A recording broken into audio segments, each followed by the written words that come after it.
আজকে দুপুরে আমার খুবই পছন্দের ২ টা আইটেম দিয়ে খাবার খেয়েছি।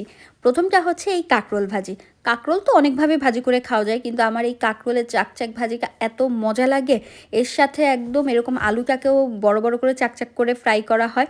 উফ! অসাধারণ লাগে। কাঁকরোল তো এমনি একটু তিতা লাগে কিন্তু এভাবে করলে না আমার একটুও তিতা লাগে না। আর কেন জানি না কাঁকরোল দেখলেই না আমার খালি খেতে ইচ্ছা করে। বাট কাঁকরোল জিনিসটা কেমন যেন একটু তিতা, তিতা।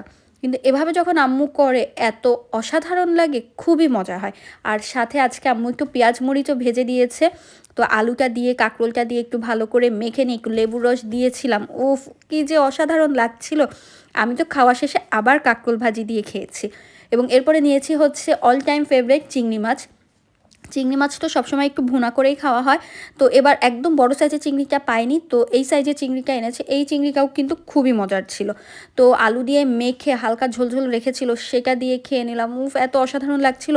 কেউ তো চিংড়ি মাছের খোসা ছাড়িয়ে রান্না করে। কিন্তু আমার কাছে মনে হয় কি খোসা ছাড়িয়ে রান্না করলে টেস্টটাই নষ্ট হয়ে যায়।